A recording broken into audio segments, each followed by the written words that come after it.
On tonight's episode of The Huntsman, we're in Oxfordshire with Master Stalker Keith Watson as he guides Cai Ap Bryn on a deer hunt.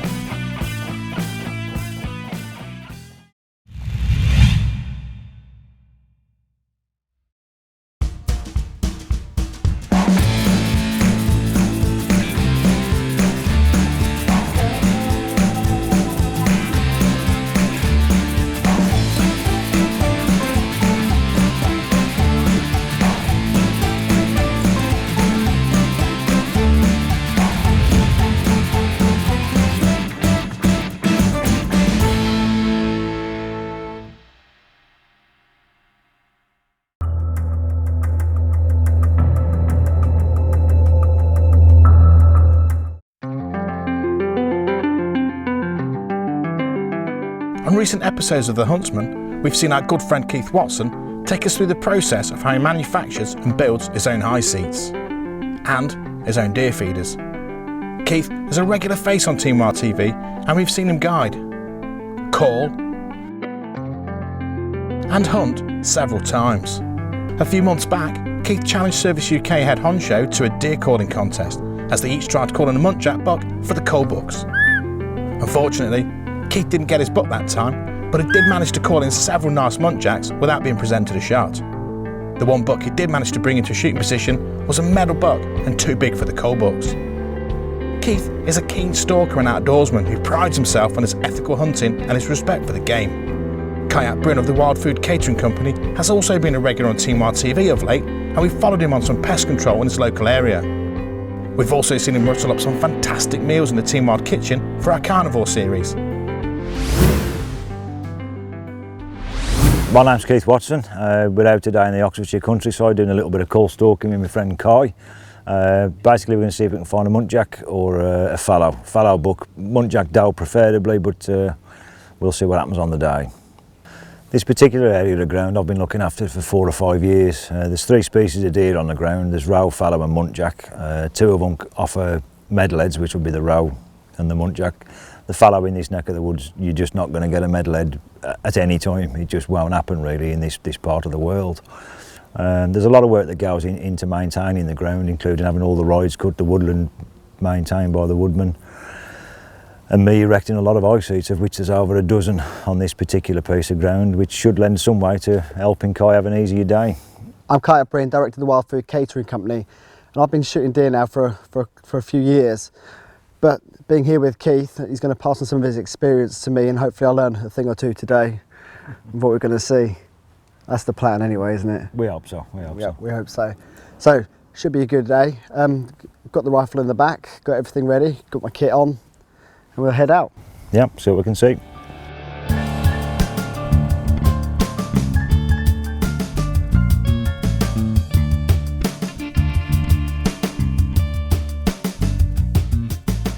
While Keith's going to get his gear ready, I'm going to go through with the rifle we'll be using today. Now, some of you may have seen this before. This is my old-time trusted rifle, my baby again, my Ruger M77. It's a beautiful gun, 243, really heavy. It has the advantages of being heavy. It's good to rest on a high seat, very, very sturdy. So along with this, today I'll be trying the geckos. Now I've taken these down on the range, and they group really well. This is a 1 in 9 twist barrel. This is a 105 grain round. And the heavy round really works well with this particular rifle. And there we are, the soft point there. 105 grain will pack a big punch, so hopefully we get something today. These will do the job. Keith and Cai have gathered their gear and have taken a brief look around the ground to see if they can spot any game before the next morning's stalk. Key to a successful hunt can often be reconnaissance. If you know where the game is and how they move, you've got a better chance of finding them. Once they've glassed some of the forest and surrounding area, they head back for an early night, because the stalk begins at daybreak. It's early morning as Keith and Cai both head out in the Isuzu D-Max Huntsman and head for Keith's ground.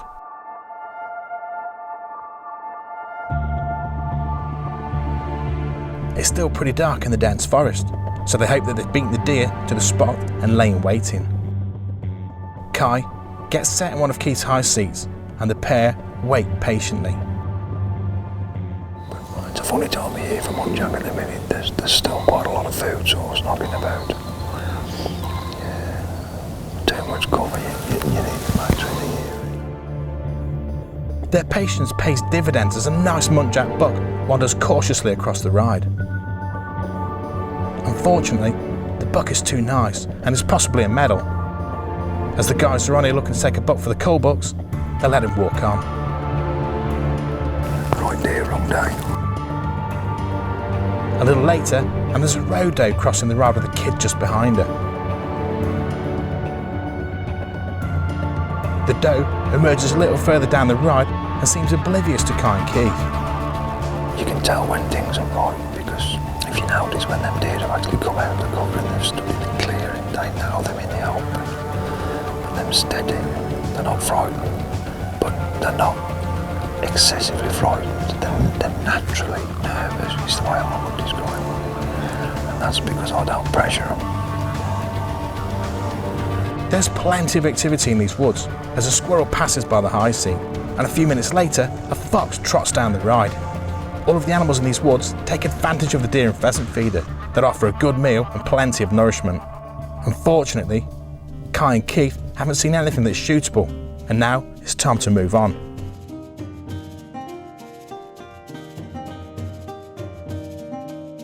They emerge cautiously from the woods and scan the surrounding area. Then, they move into another patch of Keith's ground, hoping for better luck. Keith has placed his high seats in all of the high traffic areas around these woods. Knowing his ground inside out and monitor his game, he has a better idea than most of what game is around. Keith and Cai settle into another seat and they wait patiently again. There's a long ride out in front of them and hopefully they'll see something crossing their path.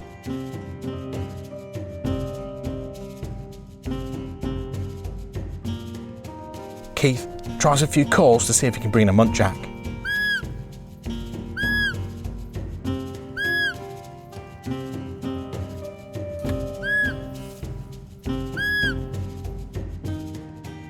Unfortunately, there doesn't appear to be anything moving here, so they move on.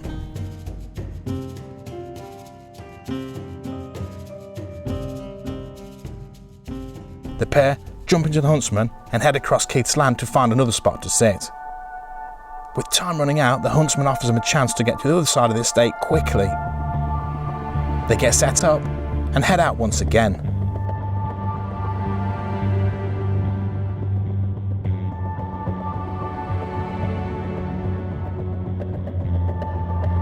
In this new part of the woods, Keith thinks he can see movement, so they get into a position.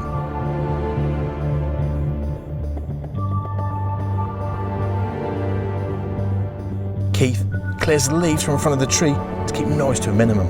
As they get set up, Keith offers Cai some good advice. You've got a limited amount of shooting, that's just down to the time of year, so it's a matter of just picking your time and being a patient man. If someone comes up quick, just don't move. Don't worry about getting the gun to it. Just wait for him or her, whatever it is, to turn away. That's your chance to move. Try and keep your back against the tree because you've got a lot more support. Keith tries a few calls.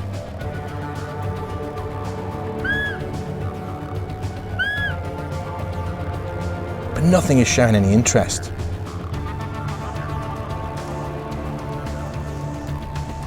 They cover more of the woods, but unfortunately, all is quiet as the day gets on.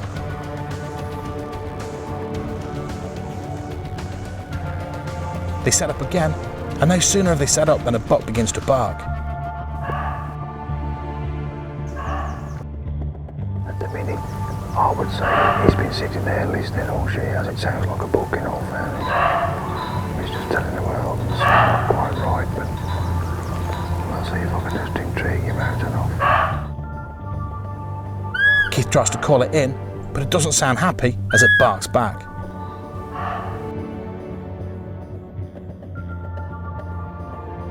They move on and find another spot to set up, and Keith has spotted movement. Across that opening, where them two trees are. Behind it you've got a patch of briars, and it's walked across there and then gone into that briar. They wait, and Keith calls. However, this buck has changed its tune. You notice the difference between the bark from this morning compared to that one. That says Q. Oh well, we've been out early on this morning. We've stalked right the way through until mid-afternoon really without a break. Unfortunately, Cai hasn't managed to get a shot today. We have seen a number of deer. We've managed to raise a few on the call. They've not showed themselves, they've just barked at us. The vegetation's against us at the moment at this time of year. It is still quite high for hunting a muntjac. As I'm sure Cai will agree, they're a very small deer. Indeed, and they hide quite well. It's that time of year when you're after the right deer on the right day, and we've seen a lot of the wrong sex or wrong species, i.e. rodos. We've seen one or two quite quality muntjac bucks which are not on the cards at the moment at this time of year. So it's been unfortunate really, but I think overall we've had a good day. Hopefully Cai's learnt one or two things he can put into his own stalking, and we'll take, see how he gets on. No, I've had a good day. Learned a lot from you today, Keith. Taking a lot of that into consideration for next time when I go stalking on my ground. Looking forward to come back in a couple of months and try again. Unfortunately, the guys haven't been presented with a shot today, but that's why it's called hunting and not shooting. Some days you outsmart the game, and other days they outsmart you, but it's never for the lack of trying. Unlucky gents, and better luck next time.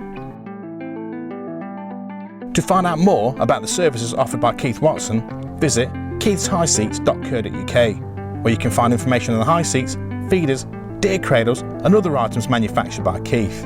You can also find information on stalking with Keith Watson and how you can book your own hunting trip with a master stalker.